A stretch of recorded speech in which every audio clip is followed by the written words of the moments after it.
उधर मुख्यमंत्री हेमंत सोरेन की भाभी सीता सोरेन की सीट को लेकर सियासी संग्राम छिड़ गया है। गोड्डा से बीजेपी सांसद निशिकांत दुबे ने जामा से जेएमएम विधायक सीता सोरेन की सदस्यता को अवैध बताया है। निशिकांत दुबे का कहना है कि जो व्यक्ति झारखंड में जन्मे हैं उन्हें ही आरक्षण का लाभ मिलना है। ऐसे में झारखंड के हाईकोर्ट के आदेश के तहत सीता सोरेन गलत तरीके से आदिवासी सीट जामा से विधायक बनी हुई हैं और उनकी सदस्यता रद्द होनी चाहिए। बता दें कि सीता सोरेन शिबू सोरेन के बड़े बेटे दिवंगत दुर्गा सोरेन की पत्नी हैं। विधानसभा के हमारे प्रत्याशी रहे हैं सुरेश मुर्मू।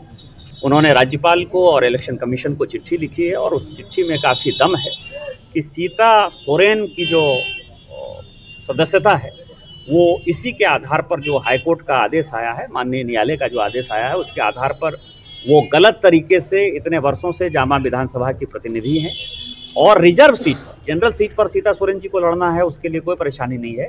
लेकिन जो आदिवासियों के लिए रिजर्व सीट है, जो शेड्यूल कास्ट के लिए रिजर्व सीट है, उसमें वो नहीं लड़ सकते हैं। तो सीता सोरेन अवैध विधायक हैं और उनकी सदस्यता रद्द होनी चाहिए और मुझे लगता है कि इलेक्शन कमीशन उनकी बात को ले। देखिए, भाजपा एक लंबे समय से डिमांड करती है कि आरक्षण का दोहरा लाभ लोग नहीं ले सकते। अगर आप किसी दूसरे प्रदेश के हैं और वहां भी आपने आरक्षण का लाभ लिया या वहां आप शेड्यूल ट्राइब में सम्मिलित हैं तो इसका लाभ आप दूसरे राज्य में नहीं ले सकते।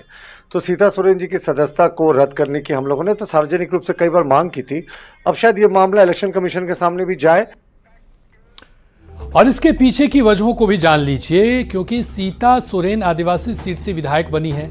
2019 के चुनाव में सीता सोरेन ने जीत दर्ज कर एमएलए बनी। 2014 के चुनाव में भी सुरेश मुर्मू ने कड़ी टक्कर दी थी। बीजेपी के सुरेश मुर्मू को सीता सोरेन ने हराया था। झारखंड हाईकोर्ट के मुताबिक आरक्षण का लाभ सिर्फ झारखंडी को, इससे पहले झारखंड हाईकोर्ट के आरक्षण जजमेंट पर मेयर की कुर्सी जा चुकी है। हाईकोर्ट के इसी फैसले के बाद बीजेपी नेता ने राज्यपाल और चुनाव आयोग को पत्र लिखा है। बीजेपी नेता सुरेश मुर्मू ने सीता सोरेन की सीट को लेकर शिकायत की है। विधायक सीता सोरेन की सदस्यता खत्म करने की मांग की है। दुमका जिले के जामा सीट से सीता सोरेन विधायक हैं। निशिकांत दुबे ने सीता सोरेन की सदस्यता को अवैध बताया है। वहीं जेएमएम ने भी बीजेपी के आरोपों पर पलटवार किया है। बीजेपी सांसद निशिकांत दुबे के बयान पर जेएमएम और कांग्रेस ने पलटवार किया है। जेएमएम प्रवक्ता मनोज पांडे ने कहा कि बीजेपी विधायक समीर लाल के मामले में सांसद क्या कहना है, जबकि सीता सोरेन 3 बार से जामा से विधायक चुनी जा रही हैं। सांसद कब क्या बोलेंगे और एक तरफा बोलेंगे। इनके पार्टी के विधायक हैं समरी लाल, क्या उन पर यह नियम कानून लागू होता है या नहीं? और उनका मामला तो विचाराधीन है। कोर्ट में भी राज्यपाल महोदय के पास मामला गया था, उन्हें तो रद्द कर देना चाहिए था। और उनके बचाव में पूरी पार्टी उतर आती है। ये दो तरफा नीति देखिए। और माननीय विधायिका सीता सोरेन जी आज तीसरे टर्म की विधायिका है। ये कोई नया मामला नहीं है। अगर उनका मामला कोर्ट की नजर में बनता होगा अयोग्य होने का, तो कोर्ट फैसला सुनाएगी। तो उनके विधायक समरी लाल को फिर आरक्षण का लाभ क्यों मिलना चाहिए? फिर वो कैसे काके विधानसभा सुरक्षित सीट से भारतीय जनता पार्टी के विधायक हैं? निशिकांत दुबे जी को बताना चाहिए। अपने विधायक के विषय में नहीं बोलेंगे।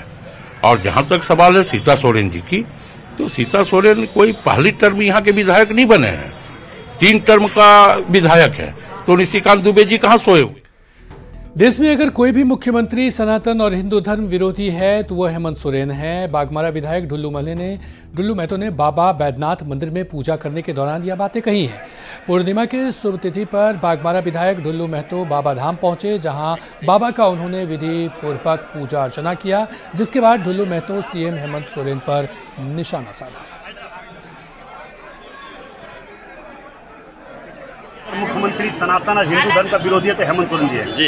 इसका प्रत्यक्ष प्रमाण आपने देखा कि बाबा बागेश्वर धाम के पीठाधीश बाबा धीरेन्द्र शास्त्री जी हमारे यहाँ आगमन होने के लिए परमिशन दे चुके थे। उनका आशीर्वाद आगमन होने का हम लोगों को स्वीकृति दे चुकी थी। और उन्होंने आने से किस तरह से एक तरह के हथकंडा अपनाकर यहाँ से आने से रोकने का प्रयास किया।